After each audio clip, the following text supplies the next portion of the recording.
right, what do you say, everybody? It's Mick Gillispie. I'm here at Hotel Indigo in Tuscaloosa. We're going to talk some SEC football today. We got our NFL show coming up at 7 o'clock, so figured we'd have a little appetizer before we bring on J.P. Shadrick to talk about Bama players in the NFL, which, not everyone's an NFL fan, but I got to tell you, it's just fun to have him on and kind of get into, how well those guys are doing in the NFL right now. But I'm Mick Gillispie, and you're watching BamaInsider, and Alabama playing Kentucky this weekend. So let's take a look at what we got going on. I guess the biggest thing and the exciting part of it for all of us is that, hey, look, we got college football. We got college football coming up, and that was something that didn't happen last week because LSU had the contact tracing and the COVID cases, and somehow the game got canceled. But talking with Tom Hart today, who's the broadcaster for the SEC network that's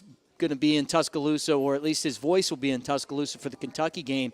He said that the SEC loses a ton of money when these games are canceled. So, that's one of those things where, they hate to lose games. We hate not having them. And that's just kind of one of the scenarios that we're dealing with right now through this COVID. Hey, if you guys are watching, you want to get in on the conversation, it's awesome to have you here with us. I see Kyle's locked in right now. BamaInsider, what's good, fam? Love to hear from you in the chat, the comments. Jump in, make a comment. Let's talk. It's good to see all you guys that are going to hang out for a little while here as we go over the SEC schedule. Well, the good news is that there's only one cancellation, and that was something that we had to deal with last week, 4 cancellations. So there's actually more games canceled than we actually had, right, which is, disappointing. And the SEC's done an excellent job of navigating through COVID. But across the country right now, you see the numbers. A lot of people are catching it. And so, as that happens, it just got to keep the social distancing, wear the mask when you're in public, and try to stay away from people and do all that stuff. But we're hanging out at the Hotel Indigo in Tuscaloosa. I mean, I don't know. Look at this. I'm going to kick back right here for you guys, kick my leg up. We're all, hanging out here in the lobby of the hotel. And if you're ever in Tuscaloosa, you got to check this place out. I mean, it's right on the water in downtown. It's a boutique hotel, and it's an awesome place to come if you're going to a game. You're less than a mile from Bryant-Denny. Please hit the thumbs up as you watch. Subscribe to the BamaInsider YouTube channel. And, again, stay tuned at 7 o'clock tonight because J.P. Shadrick of the Jacksonville Jaguars, like me, we went to college together at Alabama. We're going to talk NFL. I don't know if you saw it, but Damian Harris had a monster game against the Baltimore Ravens on Sunday night. And he ran over a bunch of guys that went to school at Alabama. So we're going to get into that. The Ravens, I think they got 4 Bama guys on their team, including Mark Ingram and Marlon Humphrey. I just see every time I hear the name Marlon Humphrey, I think of that national championship game onside kick. So, all right, look, as we talk, and RTR, right back to you, South House Productions. Let's talk about the game that got canceled. This is and I don't know if it's canceled, it's postponed right now. And I'm talking about the Texas A&M Ole Miss game. This is an interesting game because Texas A&M right now has a shot to get into the college football playoff. And we've seen Alabama do this before. You lose the one game, you don't get into the college football playoff, you don't get into the SEC championship game, but you do get in to the college football playoff. And that's, you're kind of just that catbird sitting right outside of the top 4, maybe the top 2, and then someone loses and you jump in there, right? That's what their hope is.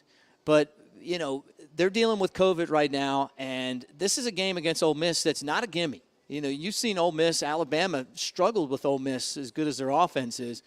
And Texas A&M, ranked 5th or 6th, depending on what poll you're looking at, is a team that if you're the Ole Miss, you're looking at Texas A&M and you're thinking, hey, we got a chance to beat these guys. So I'm curious to see how this game is rescheduled. And if Texas A&M doesn't make the SEC championship game, which would, be basically because Alabama was there, so that's kind of what all of Alabama fans' hopes are.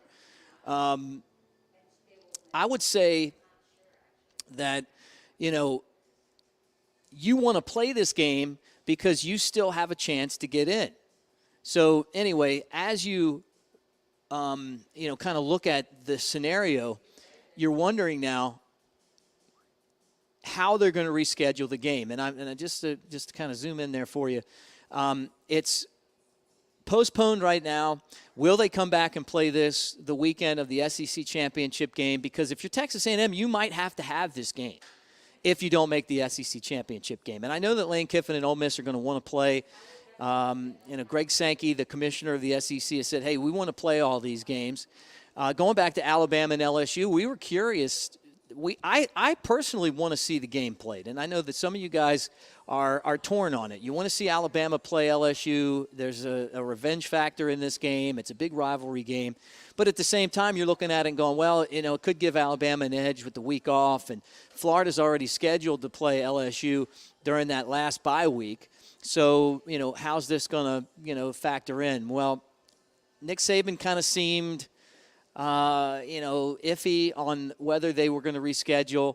I'm curious to see. I mean, if I figured they would have made a decision this week to reschedule that game. Nothing's been rescheduled yet, so we'll see what happens there. But and they have the weeks to reschedule games. It's just a matter of, do you want to move teams around on their schedule, or you got Alabama and Arkansas that are supposed to play on December 5th. The word that we got, and Kyle Henderson put this on the BamaInsider site as one of his nuggets, great information that he was told, was that there was a big possibility that you move Arkansas from December 5th to the 12th and then slide LSU into that spot. So that's still to be determined. Next week's the Iron Bowl, and once this Kentucky game's over for Alabama Saturday, we're not going to be worried about LSU. We're not going to be worried about Arkansas. There's a little payback due to them as well. So the minute that Kentucky game ends, everybody in this state's going to be focused to Auburn and coming right back here next week on a holiday weekend, Thanksgiving weekend, for that game. All right, so not sure what's going to happen with Ole Miss and Texas A&M, but I'm sure after back-to-back weeks having their games postponed, Texas A&M with a chance to make the college football playoffs is going to want to get those games back on the schedule. They might need them. All right, let's start with Florida. That's Florida and Vanderbilt. Florida's ranked 6th. All of a sudden, you talk about taking advantage of a week where, you didn't have to compete for the attention of other teams in the country because so many teams missed, including Alabama and Ohio State, and Clemson was off. Florida, last week, their game over Arkansas, first off, it really brought Kyle Trask to the attention of the college football public. And that's crazy to think. I mean, here's a guy he's been a backup. Eventually, he moved into the starting job, and now he's putting up just absurd numbers for Florida. They throw the ball a lot, and this guy's gone from being obscure to being tied with Mac Jones and Justin Fields and of course Trevor Lawrence at 5-2 odds for the Heisman, which is crazy. And over the last week, I mean, all you hear about is Kyle Trask. Florida's ranked 6th. They're going to play Vanderbilt. That's a noon game, Eastern time, against really against no major competition as far as the viewing public goes, and a 31-point favorite. Florida is in line right now to play Alabama in the SEC championship game, and I'm guessing that we're going to see that. I really do believe that we're going to see the Florida-Alabama game again. Since the SEC went to divisional play and they started the championship game, it's been the most played championship game as far as the teams go, and Trask with his 28 touchdowns is by far the most, but they also throw the ball a lot. As far as Mac Jones goes, you talk about the comparison.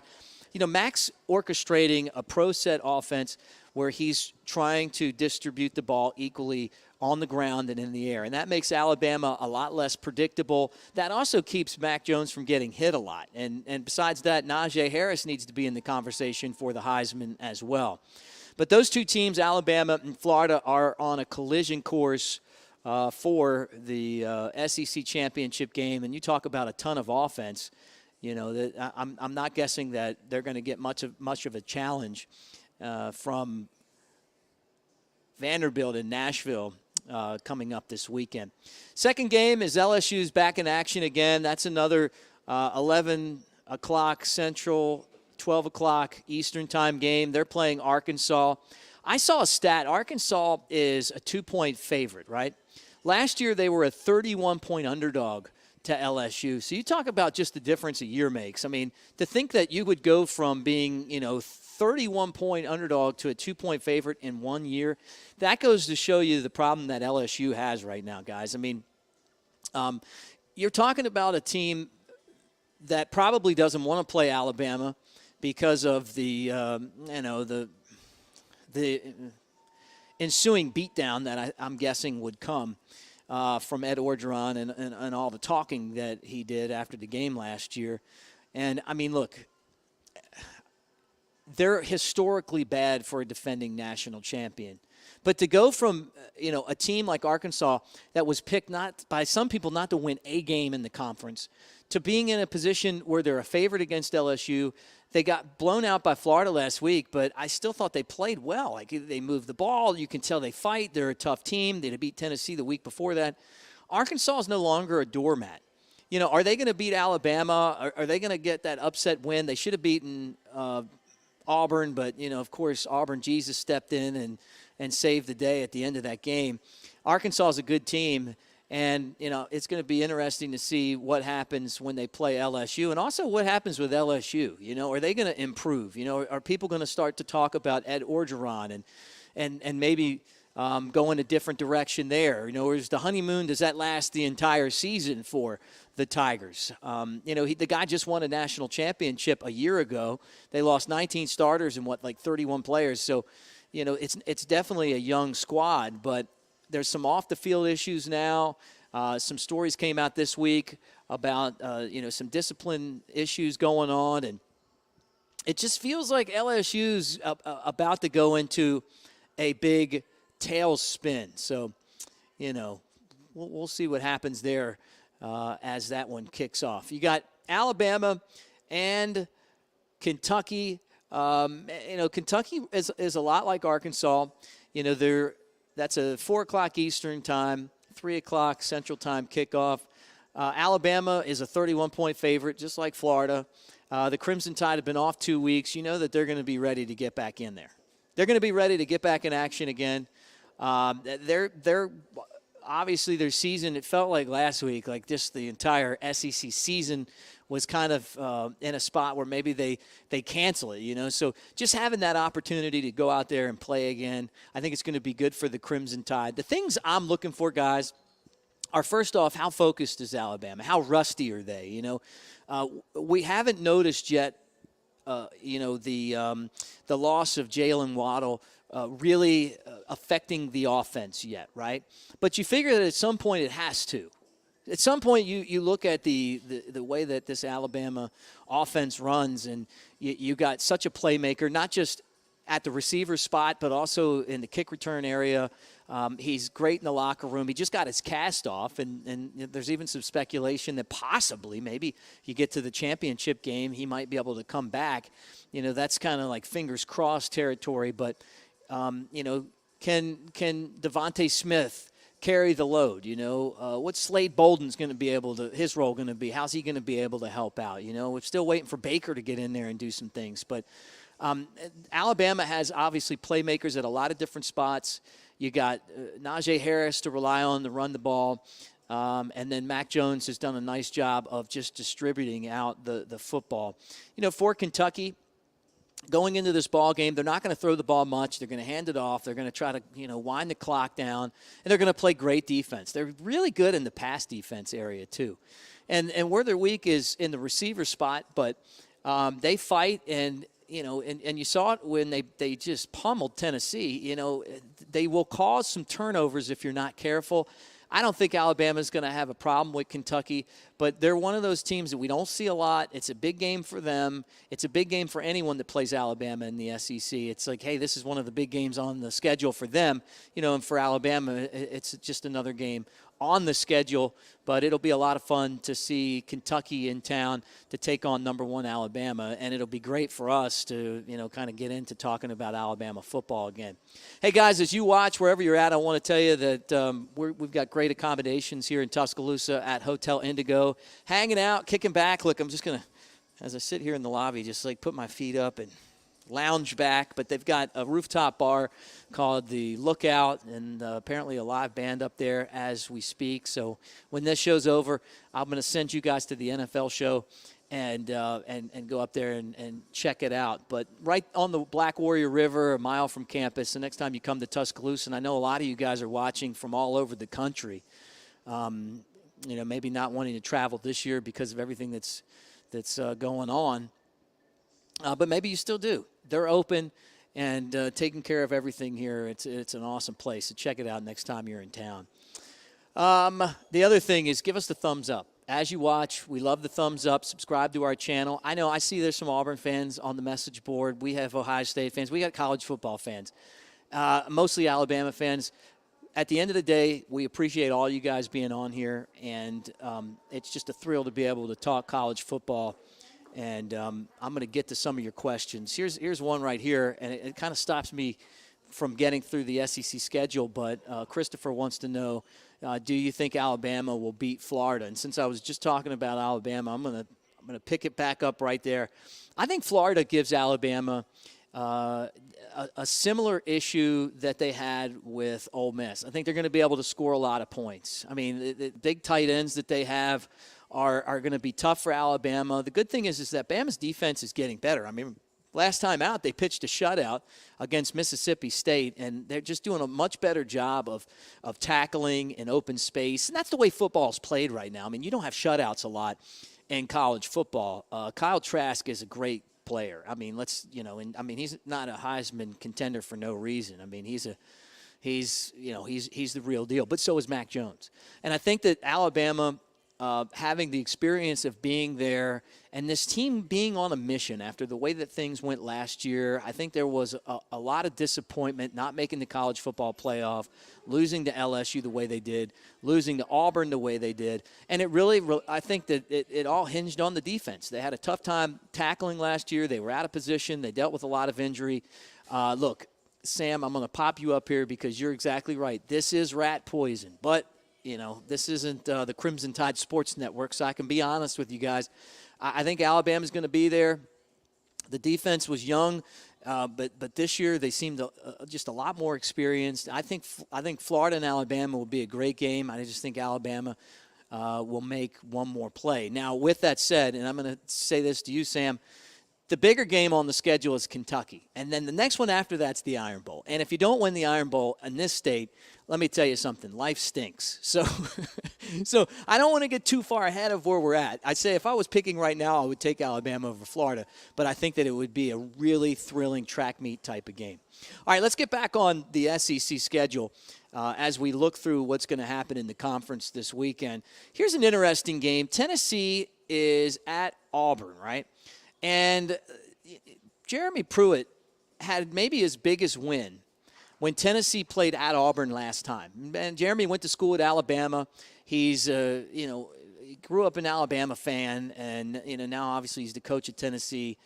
He's got his eyes on trying to beat Auburn. Now, the team that Tennessee beat down in Lee County last time had a problem with passing the ball. Their running team, there were some holes there, and I thought that Tennessee matched up well against them. That Tennessee team played really tough on the defensive line. This Tennessee team, for whatever reason, is just not good on the defensive line. I mean, Jeremy Pruitt fired the defensive line coach in the middle of the season, They're not physical enough. They don't get after the quarterback like they did a year ago.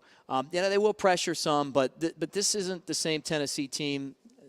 Jared Garantano, the quarterback, he's been up and down. And after the second half of the Georgia game went so poorly, they've just been terrible. And I feel like, for Tennessee, there's some talk in Knoxville about Hugh Freeze. I don't know that they have the money to go out and get a Hugh Freeze at this point. I mean, they just basically just gave Pruitt an extension. But at the same time, it's like this team and this program have been down for so long. It's the pressure gets up there when you don't win. And we had the same exact scenario at Alabama. I want to remind you guys. Let me give you a history lesson here. This is why when you have Uncle Mick in the house, he can go all the way back to the days when Alabama wasn't good. And I know there's some people that are on this the show right now as you watch. And please give us a thumbs up as you watch. Also subscribe to the Alabama Rivals BamaInsider channel. Alabama wasn't always great. Now, they've been great, right? I mean, you go back to Wallace Wade and Frank Thomas, right? Way back when college football, they didn't think teams in the South could win. And then, of course, Alabama trains down to the West Coast, and they had some big wins against Washington, and, those teams out on the Pac West Coast, and really established the South as having good football teams, right? Eventually, they had a guy named Paul Bryant, and, he was a player and a great one, and then he became a coach at Kentucky and Maryland, and Alabama was terrible. I remember having a conversation with Bart Starr when he was a quarterback at Alabama. They didn't win any games. And then all of a sudden, here comes Bear Bryant in the year after he left, or a couple years after he left, and he takes over this program, and, the rest is history. I mean, and Bear Bryant, one of the greats ever, right? I mean, he's on the Mount Rushmore of college coaches, which really it's crazy that Alabama has not one but two of those guys on there when you add Nick Saban in on that. But so they win. They go through the late 60s and the 70s and even into the 80s they win. And then, eventually Gene Stallings would become coach in the 90s. He wins a championship. And some of the administrators at Alabama, there was a guy named Bob Bachroth who, kind of ran off Gene Stallings. This felt like he could do a better job picking someone. And after that, we were Tennessee. I mean, plain and simple. Now, Alabama did win the SEC in 1999. But, I mean, you talk about from, the time that Gene Stallings left until Nick Saban got there, it was like Tennessee. You just couldn't beat your rivals. We didn't beat Auburn much. We didn't beat Tennessee at all. We lost to LSU. I mean, it was just awful. And you guys that haven't been through it, let me tell you something. When you lose to Auburn every year and you got the coach, giving you the thumb and, you lose every game to Tennessee every year, it's not fun to be a fan. And so what I'm saying is this, is that we're on top right now. And it's because Alabama, or I'll say Alabama is on top right now. It's because they went out and they got this amazing coach. And as Tennessee's kind of in that window where they're looking and saying, hey, and I'm going to throw this up here from Thomas. Mal Moore, thank you. He knew what Alabama needed. I'm going to tell you guys a story that I was told. And, I mean, I'm sure it's out there, but I heard this firsthand about Mal Moore. But Tennessee's in the spot now, and it's like Mal Moore spent the money that it took to get Nick Saban. If he doesn't do that, who knows where this Alabama program would be, right? Because they would not be anywhere close to this level right now.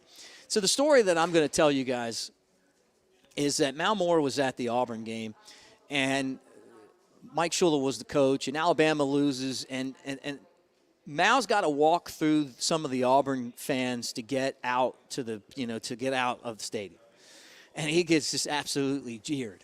I mean, they're just giving him a hard time. And if you've ever been down on the plains, just expect that if you walk in with Alabama gear.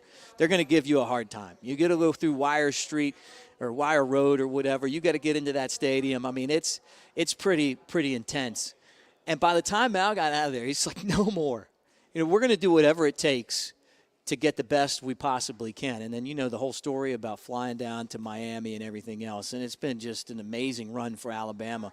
But I don't know if Alabama loses to Auburn every year if Mal doesn't make that desperate move to get Nick Saban, which has turned out to be one of the greatest moves in college football history. And if you guys remember, when Alabama got Nick Saban, a lot of people in the press, I remember reading a story from a national writer from Mobile that wrote for Sports Illustrated, Ivan Maisel, with a lot of respect for Ivan, where he was just dogging the university for firing Mike Shula. This is a bad hire, but firing, and this. I remember I kept the story, and I tried to Google it a couple years ago and couldn't find it. No, it was the best move that Alabama ever made. And I got a lot of respect for Mike Shule, great guy. But you know what? We got Nick Saban. And when Alabama got Nick Saban. And you go out there and you get someone that just transpires the program. Tennessee's going to have to go out there. If they're going to compete at the level of some of these other schools in the SEC, they're going to have to go out there and get a Hugh Freeze. They're going to have to get someone that's not a defensive coordinator who has a tough time with the media and, is a gym coach. I mean, they're going to, like a high school gym coach. I mean, they're going to have to go get someone that's ready to out-recruit, not just get in the same game and recruit, but out-recruit Alabama, out-recruit Georgia, which is really tough because they're like 1-2 in the recruiting standings on Rivals every year, right? They're going to have to beat those teams out. They're going to have to beat Clemson for players. They're going to have to nail down the state like Philip Fulmer did when he was there. There's a lot of work to do. I'm surprised that Tennessee's this bad, but you know what? At the same time, like you look at the coaching hires and the same thing that Alabama dealt with, they did. And Sam, you throw this one up here right now. Mick, I remember losing the La Tech for homecoming in '97. I'm going to tell you guys this. That game, and next week when we do this, we're going to have Andrew Bone on. I wish he was here to talk about this because I'm sure Bone was there as well. I'm there. I'm sitting in the student section, and I've never been to a stadium where the air got knocked out of it faster than Tim Rattay's touchdown pass to beat Alabama in that game. It was like everybody's just like on a fever pitch, and then boom, it was silent. Alabama, it was actually in 99 that game because they went on to win the SEC that season. But that game right there took them out of the national championship picture. And for that team, losing to La Tech ended up turning out to be something that helped motivate them. But those are the things that happen. I mean, I remember Alabama losing to a lot of teams. Losing to Southern Miss multiple times, losing to I think it was maybe Central Florida at some point, one of those small Florida schools. All right, guys, look, let's get back on track here as I kind of deviated from the topic. And let me remind you too, as you hang out here, thumbs up. That means you like the show. Thumbs up means you appreciate it. It's free. Also, subscribe to our channel. We're trying to put out a lot of content. I'm hanging out with you guys from Hotel Indigo here in Tuscaloosa and reminding you that next time you fly into town, you want to go to a game, you want to go to football, basketball, baseball, you're in town because you want to go to school here, you just want to visit, this is an awesome place to do it. And I'm lounging back right here. Look at this, kicking up and hanging out with you guys on a Thursday night. All right. Let's talk Mississippi State and Georgia. Somehow the Dogs rank 13th now. They got pummeled by Florida. And I feel like for this Georgia program, they're in big trouble. I've been calling him Brad Paisley on a lot of these shows. And the reason why I call him Brad Paisley, you know who he is, the guy that's on the commercials with Peyton Manning, the country singer, is because he sings a song called Old Alabama, right? Old Alabama, and I'm not talking about old Alabama football, but I am. He's talking about old Alabama, the great country group from Fort Payne, Alabama, up there in North Alabama. And in the Brad Paisley song, they play like riffs from some of the old Alabama hits, right? Well, I feel like what Georgia's football program is old Alabama. Before Lane Kiffin came in and helped, spruce up this offense and brought Alabama into this modern game, these track meets, Thanks, Mike. It is a great song and a great band. Dixieland Delight, we love that song in Tuscaloosa. But anyway, and when Georgia got into these games that they lost with Alabama and Florida, they just couldn't keep up. And part of it is that Stetson Bennett is like a Greg McElroy. No offense to Greg, but Greg McElroy wouldn't have made the team at Alabama really any other time than when he was here, and that was just kind of Nick Saban took over, and then here's a guy that kind of slid in and fit that style. But now you got to be just a superstar talent at quarterback. You got to be able to run. You got to be able to throw. The guys that are winning now the national championships, the Trevor Lawrences, the Kyle Trasks, the Mac Jones, Tua last year, these guys all have the it factor, right? And for Georgia's offense, handing the ball off and trying to manage the clock, it doesn't work. You've got to get in the end zone. They're playing against a Mississippi State team that is getting over COVID. Obviously they struggled against Alabama. They didn't score any points. 24 points to me for Georgia at home against Mississippi State seems low. I think that Georgia's going to put a number on these guys. I think they'll score as many as they want. And I could see Georgia. I still think Georgia's a top 10 team. They're not better than Alabama and Florida, but they're still a good team, and I think that Mississippi State's going to have a tough time with them at 7:30, 6:30 Central on Saturday. All right, rounding out things in the SEC, here's another very interesting matchup, right? Missouri and South Carolina. And Missouri is giving up a point to the Gamecocks. That's in Columbia, right? All right, so what does this mean here? Well, first off, the fact that Will Muschamp was fired after last week's game kind of changes the look of this matchup, right? I mean, I was kind of shocked, to be honest with you, that it was Ray Tanner, the AD there, made the move now, right? But at the same time, if you're South Carolina, I put you in the same boat in the SEC as Mississippi State and maybe Ole Miss and maybe Missouri, Kentucky, where you kind of everything's got to come together for you to win, right? They did make it to the SEC championship game once. In my lifetime anyway, and they did beat Alabama in 2010. I thought one of the best games I ever saw, really. I mean, I don't know that they've ever played a better game ever, in that game in 2010. But to make that firing right now tells me that South Carolina's in a spot where they really feel like they need to go out and get that next coach. I'm not sure what their financial situation is. Like Tennessee, they might be a better fit for a guy like Hugh Freeze, but the fact that they don't have the resources that they're paying all these other coaches is going to hurt them and their chances of being able to go out and move out of Jeremy Pruitt and his coaching staff and bring a new coach in. And at Tennessee, they just asked the coaching staff there to take a pay cut because of COVID, and they haven't been able to sell their tickets. So, things are tough, and that's been the way it's been around the entire country. So who's going to take the job at South Carolina? And, do they have the pop to go out and get Hugh Freeze? If you're Hugh Freeze, are you leaving Liberty to go to South Carolina? It's a tough place to win. And he proved at Ole Miss that you could go out and win. But you know what?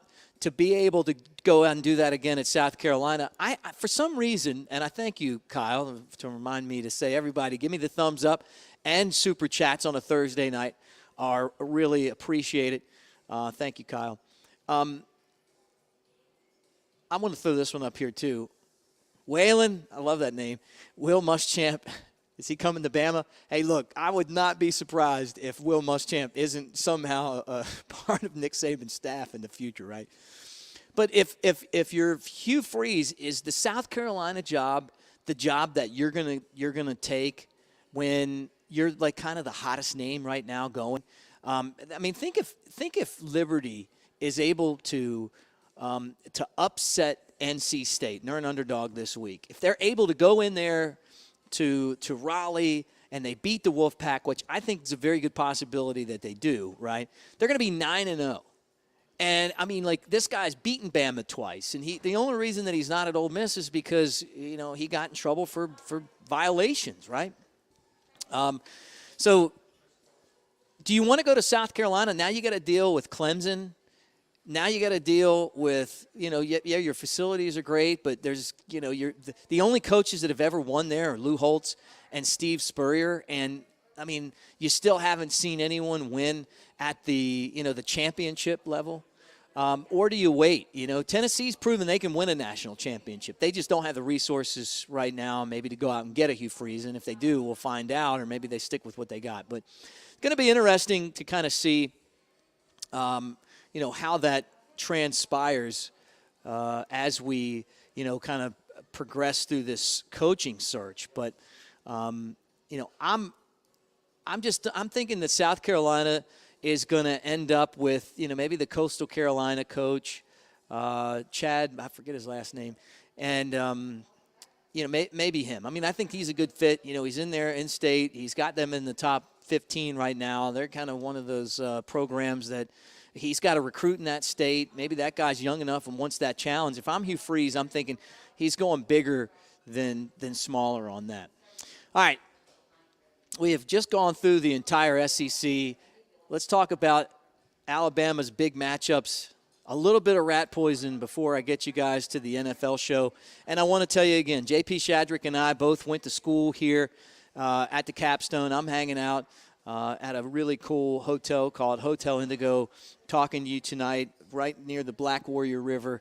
And upstairs is the lookout, which you can – it's a rooftop bar, and you can actually see downtown and everything else. But so when this show's over – at 7 o'clock, we got the NFL show coming up. Damian Harris, give him Bama props, guys. Give him Bama props after his huge win Sunday night against the Ravens. Truth be told, I'm a Ravens fan, so not the kind of game that, I wanted to see the Birds play, putting my fan hat on, but I was really glad to see Damian Harris be the guy that did it. Marlon Humphrey's on the Bama team. On the Ravens, former Bama guy. You got Fluker and Bozeman on the offensive line. You got Mark Ingram. So they always seem to have like 4 or 5 Bama guys on the Ravens. It used to be because Ozzie Newsome, the legendary tight end, was the GM, but now he's not anymore. So. All right, Bama's got Kentucky this week. As soon as that game's over, you got to tune in to our BamaInsider YouTube channel. Kyle Henderson's going to be on there with the post-game show. And if you don't want to talk about Alabama, Kentucky, that's okay, because you get to talk about the Iron Bowl. And I look up there and I see Bo Nix, and I'm thinking, like, you're starting to kind of feel this thing a little bit, right? I mean, we got a ways to go. We got a game. This is rat poison. Stay focused on Kentucky. But Saturday night, as soon as the game's over, all you got to do is click right here, call in. We're going to start talking about the Iron Bowl. And again, Kyle Trask and Florida kind of looming out there as, there's really no marquee matchup in the SEC this weekend. But that was our look at it. Again, let me remind everyone,